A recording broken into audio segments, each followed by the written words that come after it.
The first PowerPoint in this series is going to be over documentation formats.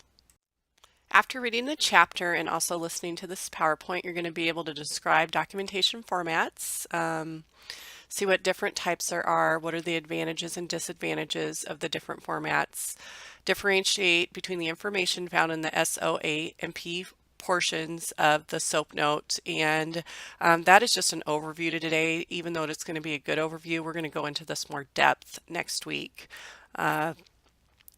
Identify the positive and negative aspects of using forms and templates, and then how you guys are going to be able to adapt your documentation styles to the facility that you're at. So these are the different types of note formats we're going to go over today: the narrative, the problem-oriented medical record. You might also see it POMR, SOAP notes, which we'll get very familiar with, functional outcomes reporting. You'll also get very familiar with templates and fill-in forms. And then the IDEA, the IFSPs, and the IEPs, we're just very briefly going to go over because that is for pediatrics, and we're going to hit that more in our pediatric section of therapeutic exercise 2.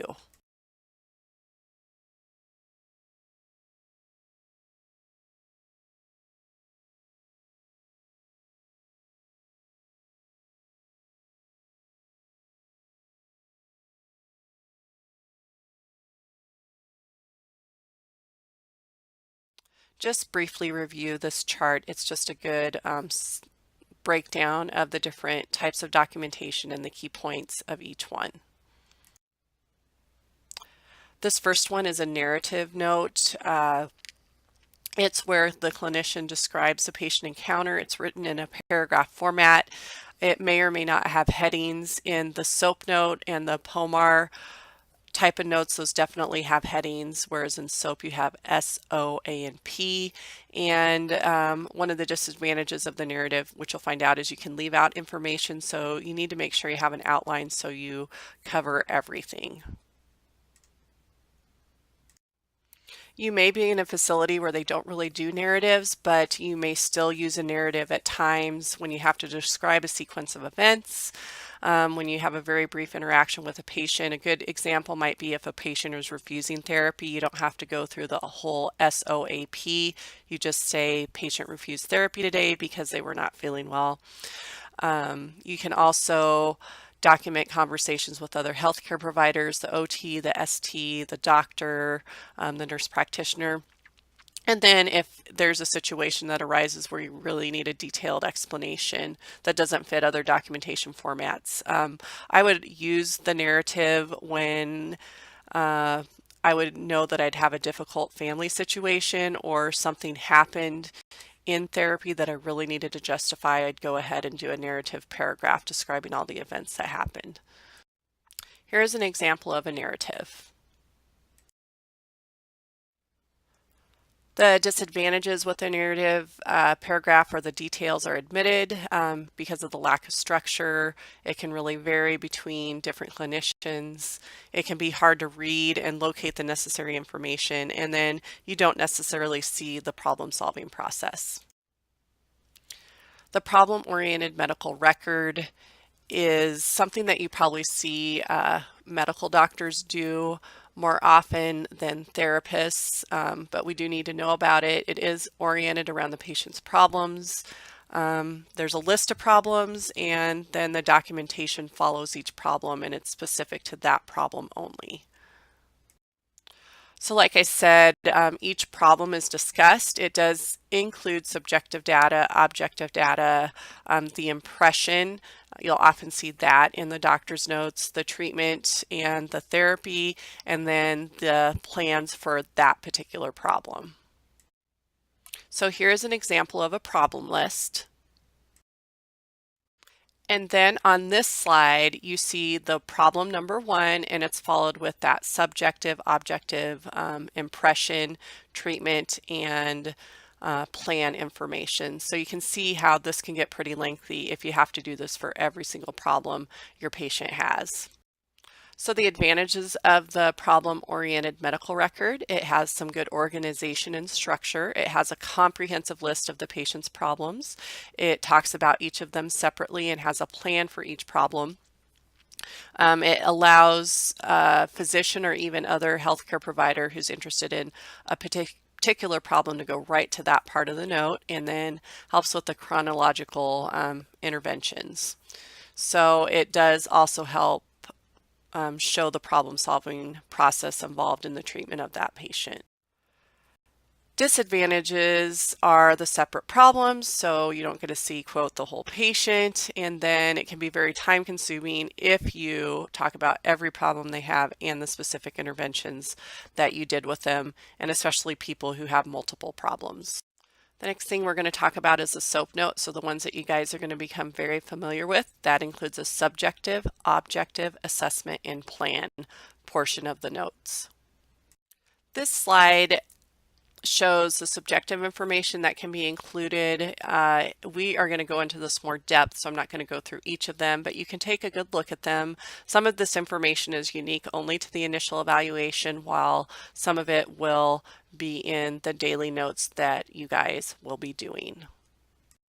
Here's a slide on the objective information that is included in the notes. Again, some of this information is just on the initial evaluation in the objective portion, but you guys will definitely be looking at the interventions and providing information on that, as well as observation and functional status and mobility. Like I said, we are going to definitely go more into depth as to what goes into the O portion of the note. So spend a little time looking at this, but not a ton of time. This slide shows what is involved in the assessment portion of the note, and then it does a good job of showing what's in the initial evaluation and what is in your interim or daily notes. And this last slide is on the plan, and it gives good information on what will be included in the plan. And again, it shows aspects of what will be on that initial evaluation that the PT does, but also there's good information about what will be included in daily notes. The advantages of the SOAP note is it includes information pertaining to all the patient's problems. It's a very commonly used format in the physical therapy world. It helps provide more structure to the medical record than the narrative does, and then it shows a logical flow of the treatment and the problem solving and clinical decision making that you as a PTA make throughout the patient's treatment intervention. So this is an example of a SOAP note. It is a pretty good SOAP note, written very well. I want you guys to read through it, pay attention to what's in each section, and keep that in mind, because we're going to take a look at this note again in a few slides ahead. The disadvantages of a SOAP note is the objective findings are often recorded in terms of impairments. Now, this doesn't necessarily have to be the case, and this is something that we'll be working on as we progress through writing better SOAP notes by the end of the quarter. Also, the links between the improvements in the patient's impairments and their functional capabilities are implied and not necessarily written. And then that documentation is centered around the patient's complaints and impairments, and again, rather than progress towards their improving function. If you remember from my lecture on our very first day, a reviewer is not going to understand what the difference is between shoulder range of motion flexion being 90 degrees and it being 160 degrees. And if you just do a SOAP note as is, it could be that you leave that important information out. Okay, the last major note we're going to talk about before we get into the pediatric information is the functional outcomes reporting, or the FOR.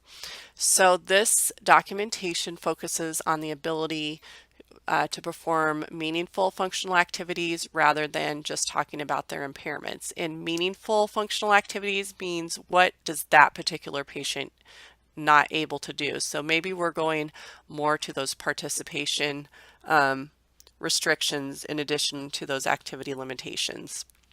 So the advantages is it helps to establish a relationship between the patient's impairments and their ability to perform functional tasks, and then helps those non-healthcare providers see how that patient is actually making improvement. They didn't just improve their shoulder flexion range of motion from 90 to 160 degrees. Now they're able to reach up into the cupboard. Now they can wash their hair, that type of thing.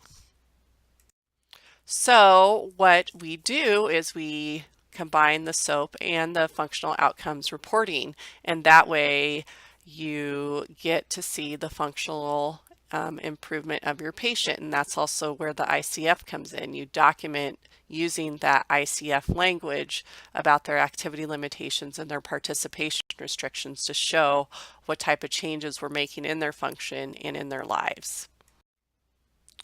So these next two slides are giving the suggestions of how to combine the SOAP and the functional outcome reporting format. I'm basically going to teach you to it that way from the start. So look over this slide and the next one, and we'll go from there.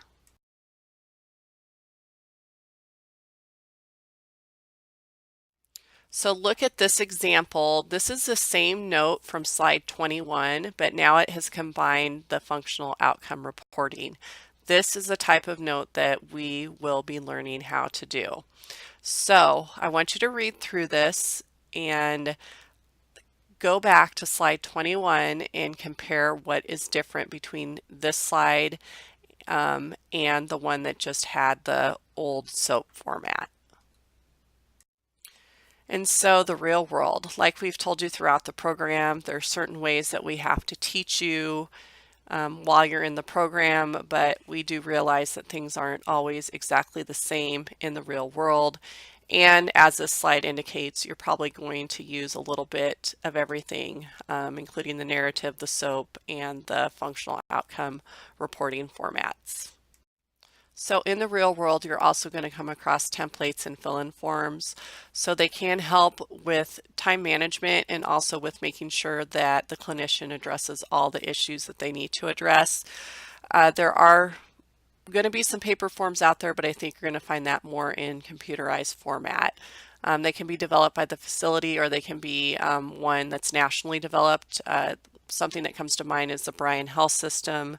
Just started Epic, and that's a program that all of Bryan Health has to use. And I have a friend who works as a PT over there, and they have to kind of adapt their documenting style to the templates and the way that Epic is set up. So that will be interesting when you come across that.